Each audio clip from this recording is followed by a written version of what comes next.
Se você quer aprender direito do trabalho, está no lugar correto. Pessoal, seja bem-vindo à nossa aula 3. Hoje nós vamos trabalhar aqui um pouco de conceitos a respeito do direito do trabalho em si específico. E meu nome é Guilherme Magalhães, sou advogado trabalhista.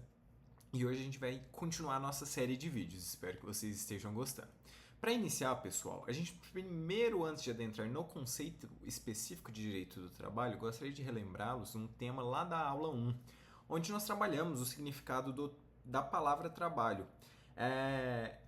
De uma forma simples etimológica, ela surgiu de tripalium, que era um instrumento romano utilizado para tortura, o qual deu origem em si ao verbo do latim vulgar tripaliare, que seria o ato de torturar alguém no tripalium. Então, portanto, a partir do momento que você é o responsável pela tortura, você está tripaliare, ok? Peço perdão pelo latim também, muitas das vezes a gente pode acabar cometendo algum erro, mas continuando, do tripaliare, mesmo que seja um pouco confuso, porque tecnicamente o trabalho, como nós explicamos anteriormente, é uma espécie de punição, o verbo veio de tripalium, que seria, no caso, a atitude de torturar, só que nesse caso ele veio para quem estava sendo punido pelo trabalho. Passando para a ideia do conceito em si também, o vocábulo trabalho, a gente tem que entender que ele é abrigo de uma forma de um guarda-chuva, ou seja, a forma de se empregar a expressão trabalho é um guarda-chuva gigante, no qual todas as atividades humanas podem se resumir a ela. Ou seja, a gente pode dizer que, em essência, todo ato humano ele é um trabalho, seja ele físico ou mental, de proveito próprio ou até alheio, com ou sem finalidade econômica em si. Portanto, a ideia de trabalho ela é uma espécie de guarda-chuva para abrigar todo o ato humano. Partindo então dessa ideia de guarda-chuva, a gente adentra nas correntes do entendimento do conceito do trabalho em si. O conceito do trabalho ele tem claramente três correntes, ok? Essas três correntes elas se subdividem em subjetivista, objetivista e mista, sendo que a subjetivista ela considera os tipos de trabalhadores a serem incluídos, então ela só vai analisar o tipo do trabalhador. Portanto, existe um lado da subjetivista que considera todos os trabalhadores, incluindo aqueles autônomos. Por outro, eles consideram apenas aquele trabalhador subordinado, que seria o empregado. Então, dentro da subjetivista, que analisa apenas os tipos de trabalhadores, existem essas duas subdivisões dentro de uma subdivisão. Partindo para outra corrente, seria a objetivista. Essa corrente, ela nada mais visa do que a matéria, ou seja, qual seria a matéria a ser aplicada ao trabalho. Sendo que, um lado, apenas a relação de emprego, excluindo ali o trabalhador autônomo, da mesma forma da subjetivista, e a outra é a todo o ramo do trabalho em si. Então, não excluiria o trabalhador autônomo e outros desdobramentos existentes. Portanto, tanto na subjetivista quanto na objetivista, uma, ao considerar apenas os trabalhadores, ela ainda se subdivide com essa questão de subordinado ou não. Já a objetivista, mesmo analisando apenas a matéria, ela também se subdivide quanto a serem todos os trabalhadores aplicáveis à matéria em si, ou aqueles também que são autônomos ou outros desdobramentos do trabalho em si. Passando talvez a mais adequada, segundo algumas doutrinas, nós temos a teoria mista, o conceito misto, perdão. É que para o trabalho, na teoria mista, tem o objeto a matéria e as pessoas. Ou seja, independentemente se for analisar a matéria ou os tipos de trabalhadores, nós estaríamos dentro da teoria mista, pois ela soma os dois para se chegar numa conclusão quanto ao conceito e as correntes desse conceito. Passadas as correntes quanto ao trabalho em si, nós temos o conceito e definição de direito do trabalho. Para isso, nós vamos estudar com base em três doutrinadores. O primeiro que eu trago aqui para vocês é o Almari Mascaro, conceitua o direito do trabalho como o ramo da ciência do direito que tem por objeto as normas jurídicas e os princípios que disciplinam as relações de trabalho subordinado, determinam seus sujeitos e as organizações destinadas à proteção desse trabalho em sua estrutura e atividade. Isso lá em 1989.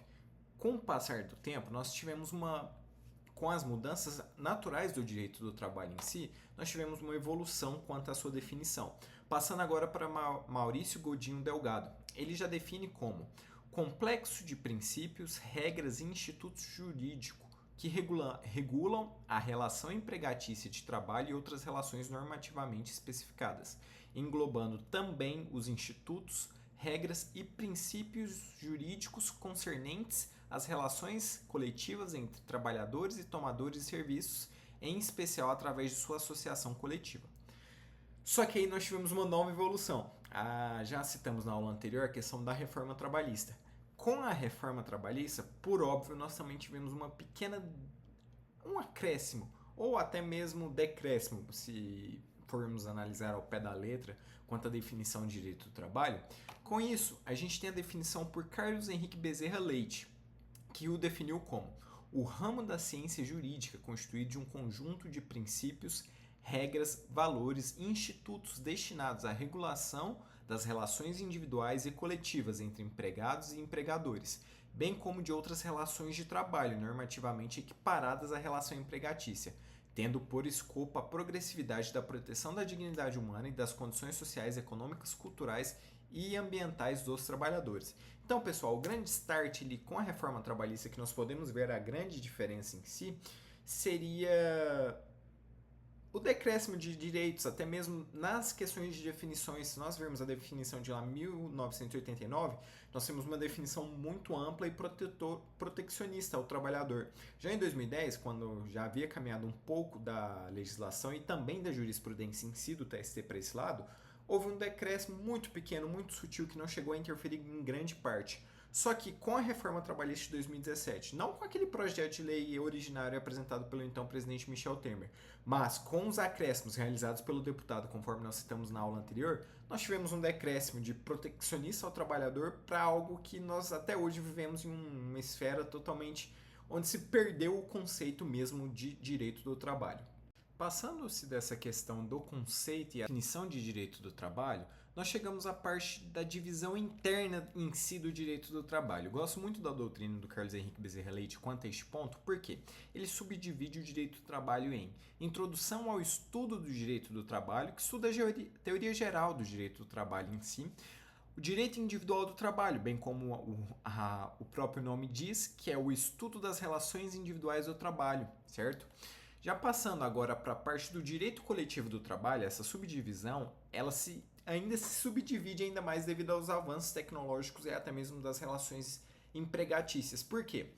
Existem os direitos coletivos do trabalho que realmente são coletivos, que visam categorias, classes e grupos, que seriam direitos coletivos daquela categoria, e os individuais homogêneos, materialmente individuais, mas processualmente coletivos, o que seriam direitos que são garantidos a uma coletividade, mas que materialmente seriam executados unicamente pelo indivíduo possessor daquele direito, e não pelaquela coletividade. Então, vou tentar simplificar mais um pouco. Em resumo, essa subdivisão do direito coletivo do trabalho em individuais homogêneos é aquele direito que abarca uma categoria, mas somente o trabalhador, o detentor daquele direito, por mais que seja coletivo, pode requerê-lo.